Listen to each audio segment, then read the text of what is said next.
probably wondered if your young person's going to be ready for today's job market. I mean, it's changing a lot. It looks nothing like it did a few years ago. Students who are seeking internships and jobs, it feels more competitive and complicated and slower. And guess what? It's just not a feeling, it's real. Hiring timelines are stretching out longer than before, and AI is reshaping entry-level work. Networking now becomes more important than ever. So I sat down recently with my colleague, Christine Rigby-Hall.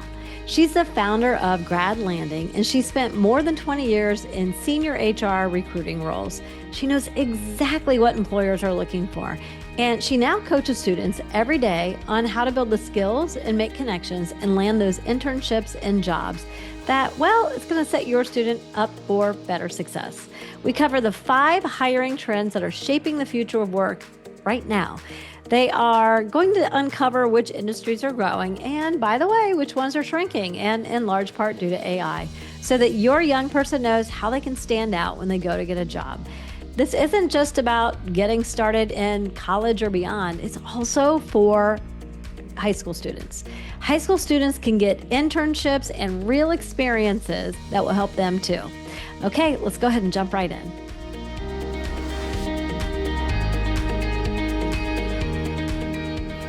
Christine, welcome to the show. Thank you, Lisa. Happy to be here. I feel like this is something we should have, it's long overdue. We should have done a long time ago because we've known each other for a couple years now, and we even have shared clients. And I love working with you, and you're so smart when it comes to landing jobs. Likewise. Thank you for having me on, and super interested to talk about some of the things that are going on in the marketplace today. Yeah, our listeners should know. I mean, they should follow you on LinkedIn if they will put that in the show notes. Because what drove me wanting to do this episode was I was watching your LinkedIn post, and I saw this trend of like, oh, this is changing in the job market. This is changing in the job market because, I'm over here trying to just help people who are career confused get clarity on the job that they want to pursue and how to get credentialed for it. And then you're taking them after I'm finished with them and going, okay, now you know what you're aiming for. Let's figure out how to land the job or the internship. And as I'm watching your feed, I'm like, oh, things are really changing a lot right now.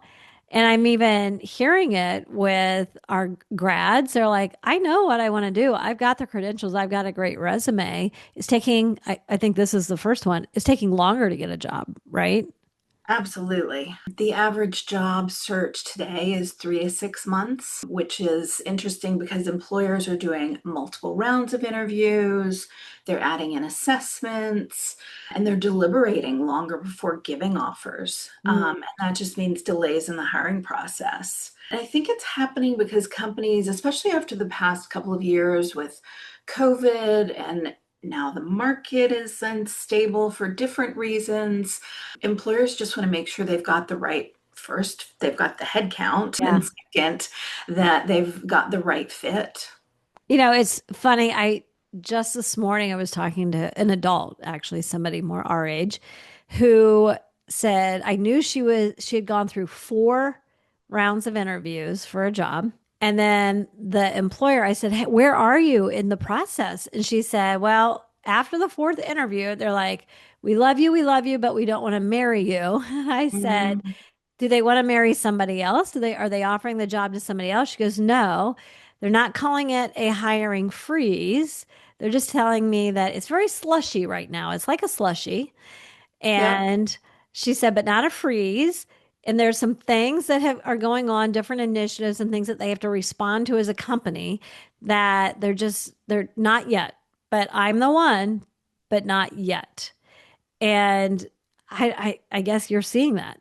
Absolutely. I was speaking with the head of recruiting for a beauty company in New York, and she was explaining that they are now hiring fall, not just summer interns, but fall interns or spring interns to help fill that gap when they don't have headcount. And Mm, then when they are looking to hire full time, they'll pull from either those interns or they're hiring temps and then hiring full time from their temp pool because they don't have the full-time headcount, but they need the work done. And it's just, Do they super view it as like a fiscally safe way to kind of go about this? Like because we're not, quote, marrying, that this we is a don't have little the safer. headcount, Yeah. but we need the work done. So this is how we can get it done. And then When they're full time from there. When I said to you she had gone through 4 rounds of interviews, I saw something come across your face. So if somebody's listening to the podcast, we now have these episodes full length on YouTube. So go watch Christine's face when I said 4 interviews. Was that typical in your experience? Not surprising? Surprising? What Not are you seeing? surprising whatsoever. I'm working with a client who wants to either go into consulting or private banking. And, Mhm. first of all, if they get invited, they're invited to take an online assessment. Okay. Then, if they pass that, then they're invited to do a video interview, so to speak. It's not live Yeah. one-on-one. It's basically pre-recorded where they answer questions. Then, if they pass that, then they're invited to come in and start the face-to-face process. And the face-to-face process at that point means 2 to 3 rounds of interviews.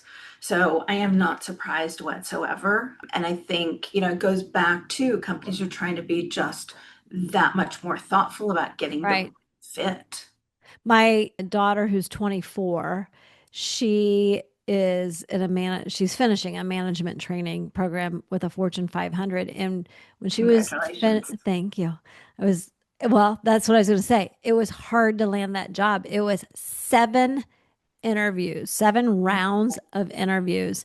And those were actual interviews. They weren't like hey, just, do a little video or take an assessment. I mean, there were those things involved in it, but there were 7 interviews. And what I find is that I guess there's a manager expectations message that I want our listeners, as both parents, teens, 20 somethings, all the people we serve, because we're serving all 3 of these people, even though we're serving the outcome of a Right. teen or 20 something, we're also serving you parents that are listening probably. But manage your expectations. So you already told us long timelines, and it's slushier. There's some freezing out there, and lots of layers of that interview. Right. So, advice I have is silence doesn't mean rejection, patience, persistence, continue applying for other things. And I recommend using the wait time to also build skills.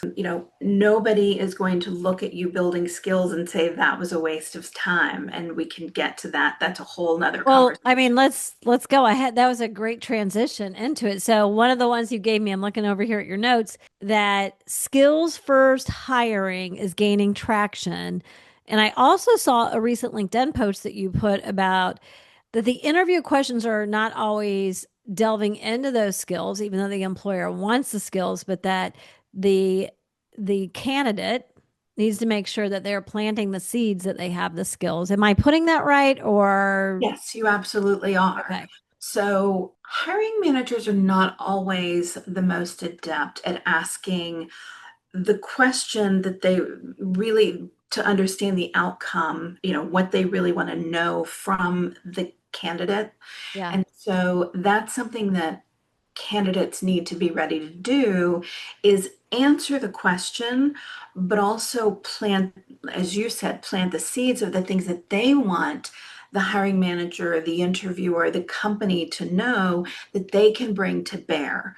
So think of a question as not just 1 + 1 = 2.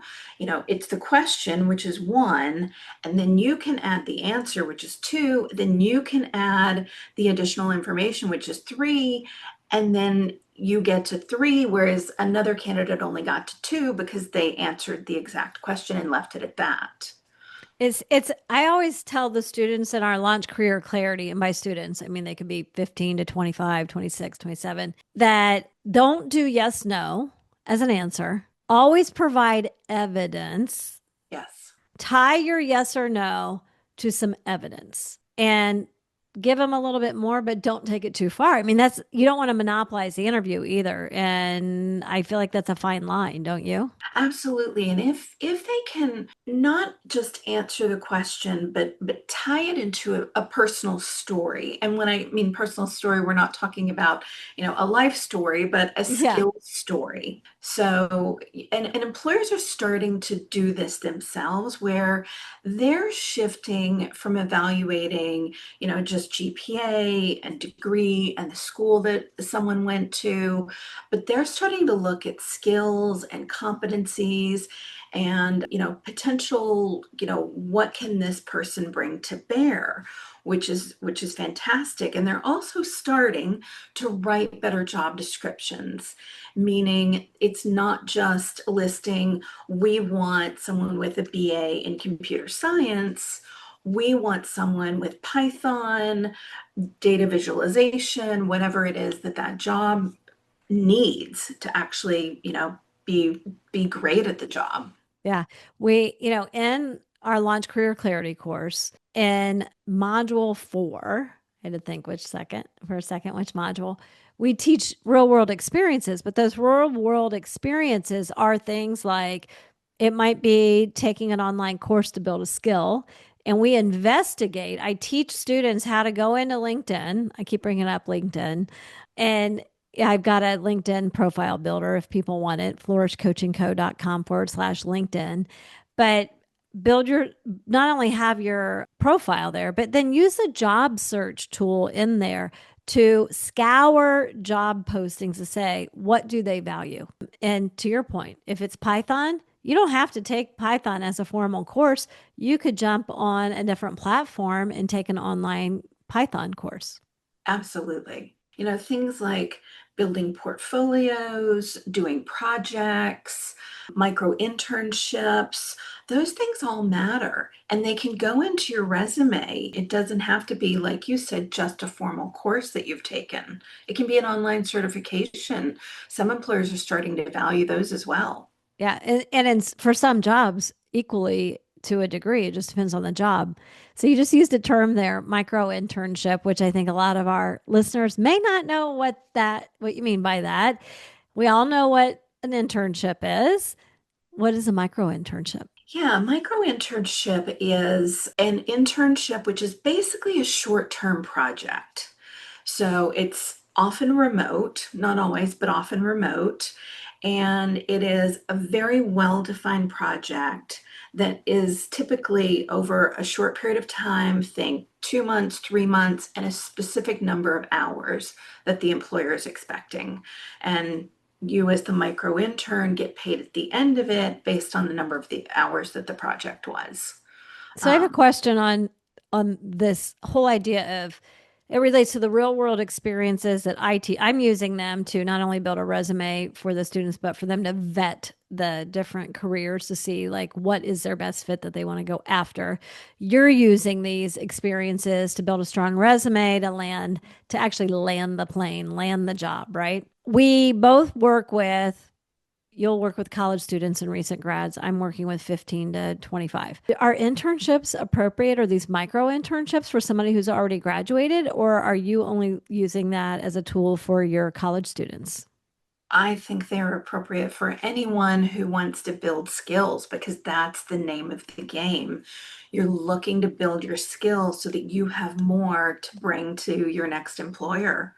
So I think anyone, whether you've graduated or whether you're still in college, anyone, it's about Yeah. building skills. I thought that's what you were going to say. And I think for many of our listeners, that's going to take a bit of a mindset shift because I think we hear the word internship and we go, oh, actually, the mistake I think people make is they go, oh, that's just for college students. When I know there are opportunities, not as many, but there are opportunities for high school students to get internships. If you are a good candidate, you know where to look. And the door doesn't close on internships or these micro internships, which really are like contract work, is what I'm hearing, even after you've graduated, if you haven't landed the job yet. Okay, we're talking about skills. I have a question. The one skill that's always in the news right now, AI. Yeah. So AI is a skill.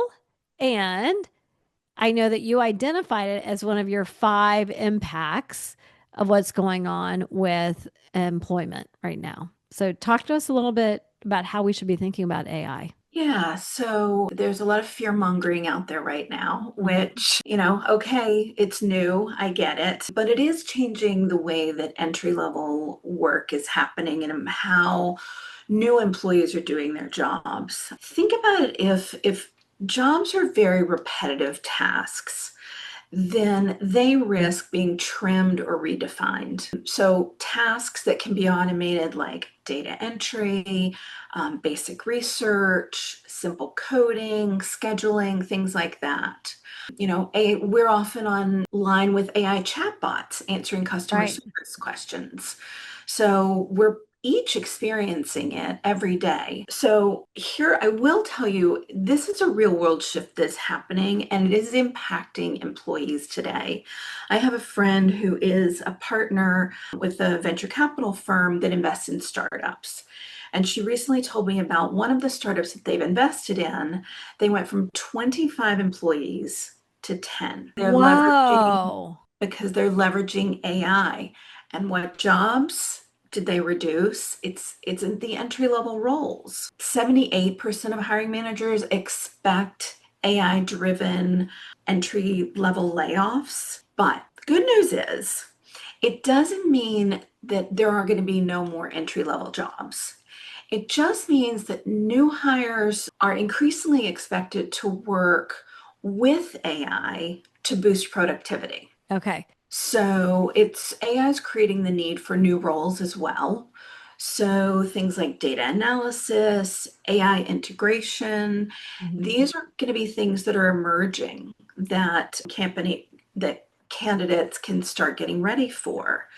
And many companies are seeing AI as an opportunity not to eliminate entry level roles or eliminate roles outright, but to redefine jobs. And that's how I think that it's probably the most productive way for us to go into this shift, to learn how to work with AI, not against it, and not bury our head in the sand either. So, our listeners are going to be a teen, a 20 something, or their parents, or we have people that are working with that population, right? Yep. To build those skills that are going to be those AI skills. So we take our head out of the sand and we Mhm. go, I have to demonstrate. So we're leaning back over to the skills. I want to demonstrate that I am AI adept. What do you think people should be doing? Like, do they take a course in it? How do you demonstrate that? And how do you get some of the skills? Yeah, I think it's a very, very first. Don't fear it, leverage it, get curious, and take a course. There are free courses out there. What I am experiencing is I'm trying to, you know, continue to learn myself is that a lot of free courses are end up being basically advertisements. So you don't Okay. get as much out of it as you might want. I've even looked at signing up for a course myself, and I had a call with the organization in advance. And I said, okay, here's how I'm already using it. Are you going to help me move forward? And they said, this course is not for you. And I was like, what do you mean? And they said, because you're already doing all the things that we would teach you. So, be cautious about what you're buying as well. Well, I But mean, ask questions. I always say you wouldn't buy a car without test driving it. You wouldn't, go to a college without getting on campus and visiting it. So right. ask the questions first. Yeah, absolutely. Ask the questions. There are some employers out there who are happy to hear a potential new hire say, I've used AI to expedite XYZ task, even if it's something personal. And that allowed me to free up my time so that I could focus on ABC higher level work. And you raised something earlier. It was about show, don't tell. Yeah. And proof beats promises. And say So, that again. show, That we need to like tattoo that on our forehead or put it on a post-it note on our desk. Go ahead, say it again. yeah, proof beats promises, show, don't tell. Yeah. So, what that means is show that you've used an AI in a portfolio. I was working with one client who wanted to switch from sales into marketing. And I said, okay, how can we get you some experience? And he said, well, I have no idea. And we brainstormed. And he said, well, I have a friend who has, his own small startup business. And I said, have a call with him and ask, can draft a social media campaign or a couple social media posts for them. And if you want, leverage AI, please use Yeah. all the tools that are at your disposal. I love that idea. I mean, that is like a create your own, right? Yeah. It made me think about one of my favorite stories. One of my students, Spondana, she went on to Georgia Tech and she's graduated now and in graduate school for architecture. But when she was in high school in 2020, she had a great summer internship lined up and that went away. She was very sad. And those everybody was feeling the pressure to like create awesome experiences with no opportunities. Yeah. Well, she had always been volunteering at a food pantry. And she was like continuing to do that in whatever capacity they were able to do it.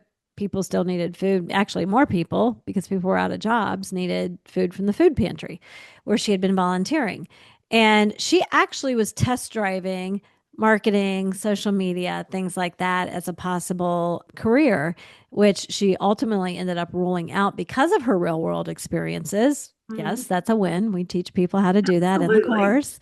And so I said, well, do they have a newsletter? Do they have a social media feed? Like, why don't you go investigate that? And she took some time and she's like, there's no newsletter or it's very sporadic. It's not regular. It's not, it's not formulated. They have zero social media presence. And I said, go pitch them. And it doesn't even matter if you're getting paid for it because you're getting the experience to Right. test drive a career and help build your resume. She did just that. And they ended up actually paying her some money for it as well. And then she realized this is not the job that I want to do. And now she's an architect. So good examples, right? Well, I'm showing examples of Right. how this can work, right? Yep. Absolutely. I have a question for you. So you're talking about like AI is not necessarily eliminating, it's very much changing the entry level Mhm. jobs, right? We know that it's impacting jobs, period. And one of your trends that you saw is industry demand is uneven. And I want to talk more about that trend of industry demand is uneven. I'm guessing that's in part related to AI, but not fully. Am I making too big of a leap there? No, you're spot on. In part related to AI, and in part, just where our economy is going. So, it, said a different way, the strength of the job market depends upon the industry, and it's a very mixed picture. So, for example, healthcare, education, some STEM fields like cybersecurity and data science in July 2025 saw plus 79,000 jobs. That's huge. Yeah, So cybersecurity openings up by like 12%. amazing. Manufacturing lost jobs. Tech hiring has been down 50% since 2019. So if you want to go into tech, be very thoughtful, for example. So this is not to say don't do this, do that. Hmm. It's to say be thoughtful about the direction that you want to go and, think about adjacent fields perhaps. I have a great story on that right now, if I can share it. It's a student that we're working with. So first of all, I find it fascinating that still computer science is the most in demand degree, but yet the jobs, especially at the entry level, have been shrinking, and it is all over the news.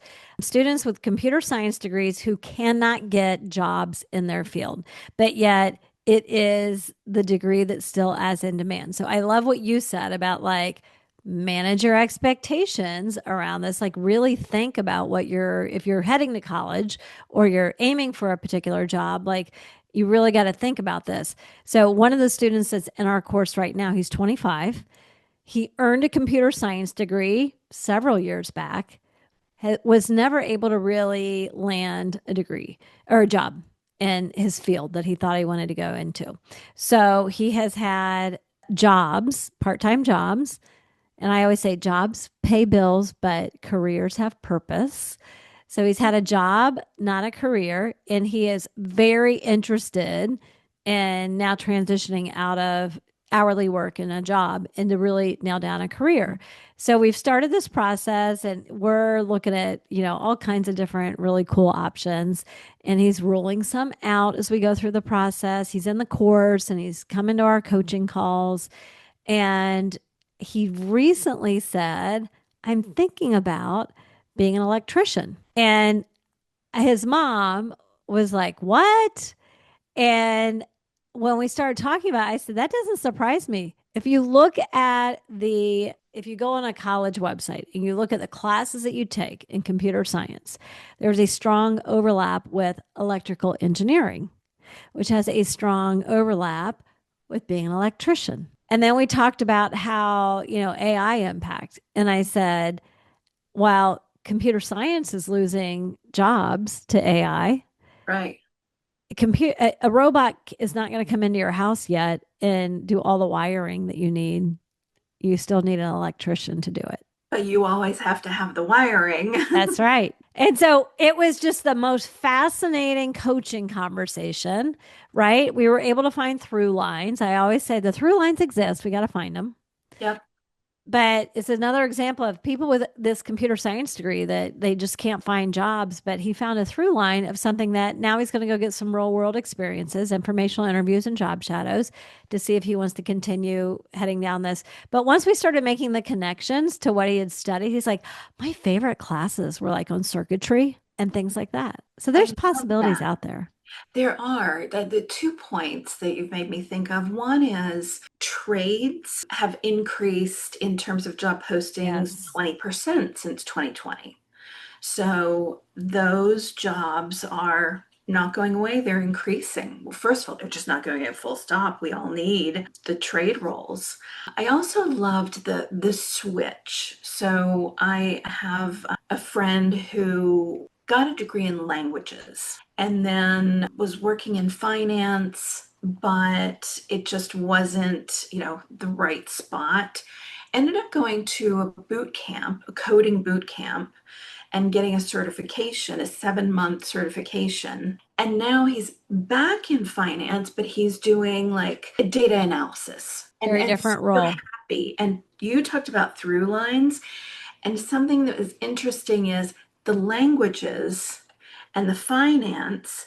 Well, now he's doing coding, but he's probably one of the reasons he got his job was because he can speak technical in a non-technical way. He can have those kind of Yeah. conversations that those who are just, really uber techie struggle with more. I love that. That's a fantastic example. Yeah, the trade thing, I think for you and I, we throw out like growth statistics. What was the job that you said? I'm sorry, it was like 2 seconds ago, just showing my age. That it was up like 20% or so. What was it in July that you said was up? Trades. Trades. Yeah. So when I was working with this student to talk through this electrician piece, I said, well, let's look at the stats. And the demand is projected. These projections are not perfect, but the Department of Labor projects that electricians going to grow by 11%.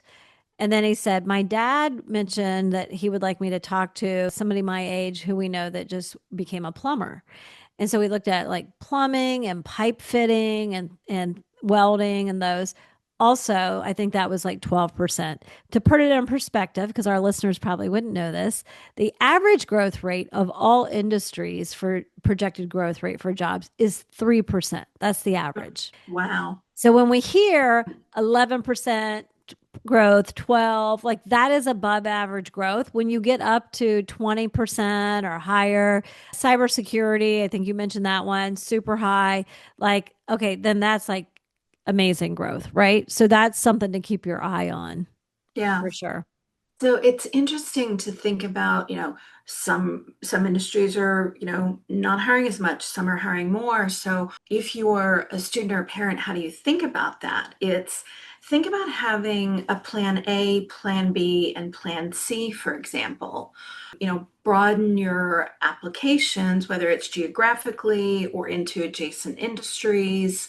If you're a parent, my encouragement is have the plan B conversations. Think of it if your student went to college, think of it as, you have your reach schools, your safety Mm, schools, and then you're happy to go to, and be yeah. really happy there, schools.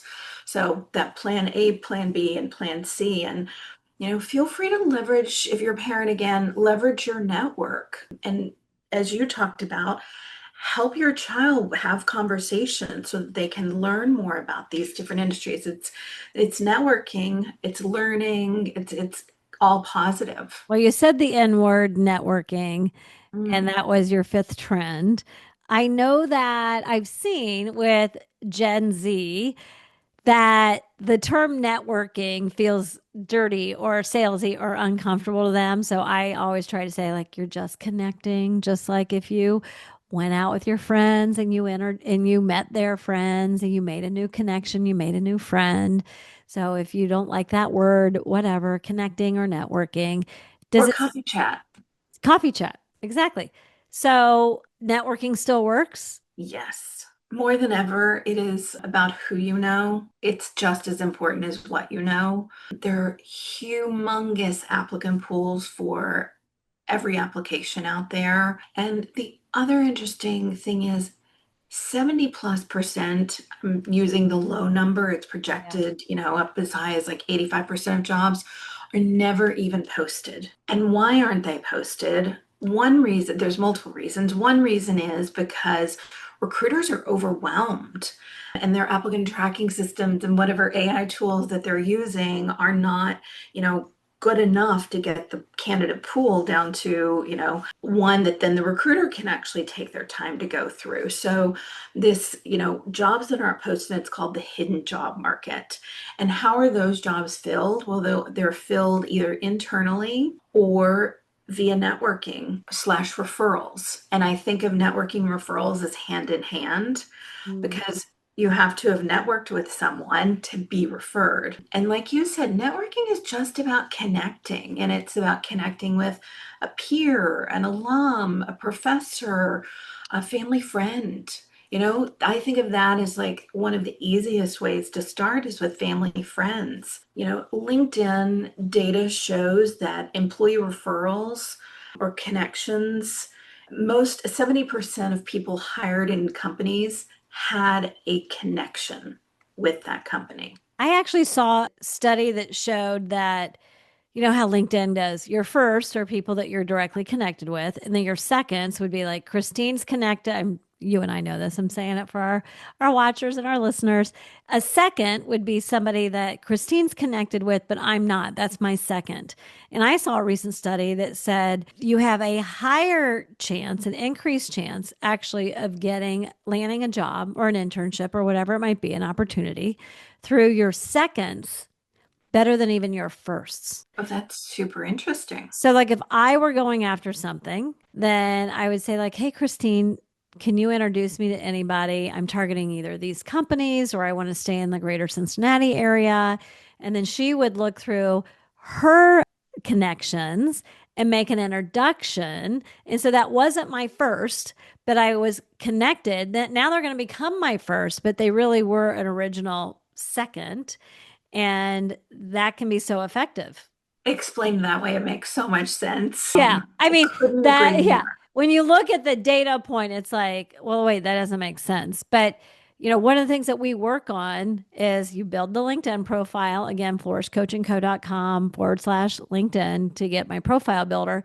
But then we give the students inside the course email templates to make those things feel more natural because it's hard when you first do it.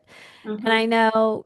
know, I agree with you. Parents, introduce your kiddo to your network. There is a difference. That is not being a helicopter or a snowplow parent. So don't push so far back against being a helicopter parent that you've gone all the way the other direction and you're not even willing to make introductions. That's completely appropriate. going to their job interview is not appropriate. Yeah, and the nuance there is facilitate the introduction, but then let your student, recent grad child, let them lead. Let them Yes. feel like they have ownership over it. And another piece of advice is to normalize networking by sharing your own story. When I think about that, I reflect on my own journey into the corporate world after college and graduate school. My first two jobs were from networking. Yeah. Yeah, and when I think about my client base, I could just rattle off, the number of my clients that get jobs through networking. One got his job with a private equity firm from a fraternity brother.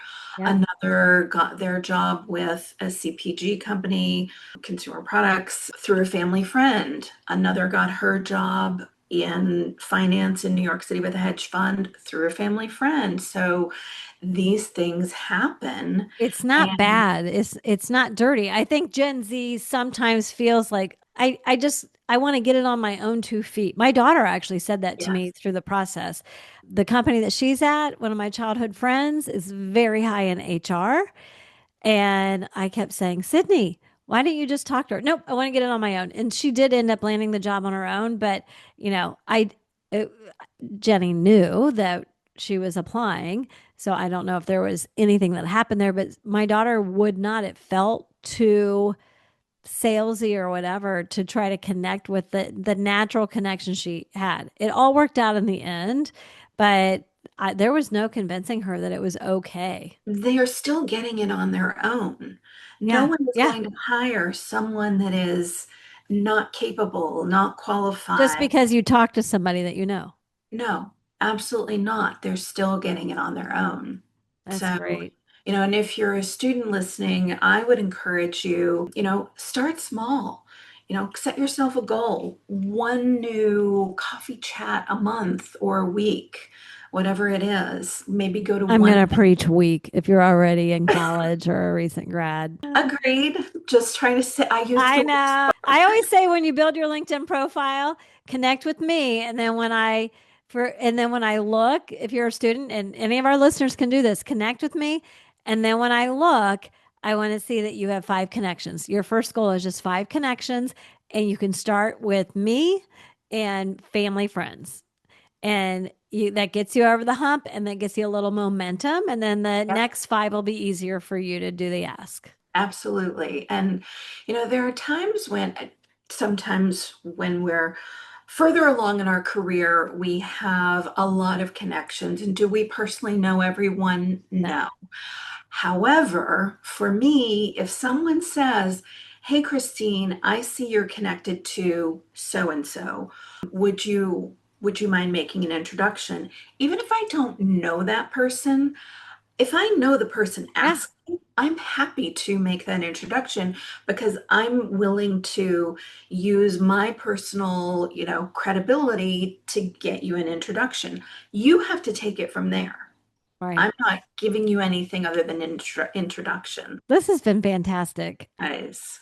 So yeah, I'm sure everybody can see at this point that we have a natural fit. So I'm taking those career confused. Let's figure out what career you want to do. And then Christine loves to take them from there and say, okay, now let's go land that job strategically. So, Christine, I know you're doing something special. If any of our listeners want to explore working with you, you're willing to give them a 30-minute conversation if they connect with you and say that they heard about you from me or on the podcast. How do they get in touch to request that? Yeah, they can either connect with me on LinkedIn, Christine Rigby-Hall, or go to my website, gradlanding.com. And I'd be happy to have a conversation with anybody. The job market is shifting, but I encourage students to stay proactive, build skills, nurture relationships, and those that do will be in a really strong position. And parents play a really huge role, not by doing the search for their child, but cheering them on and opening doors when possible. Resourcing them. Well, this is great. We will put all of your connection information, your website, your social media links in the show notes. And I know we're going to be doing this again. Christine, thanks for coming on. Thank you, Lisa.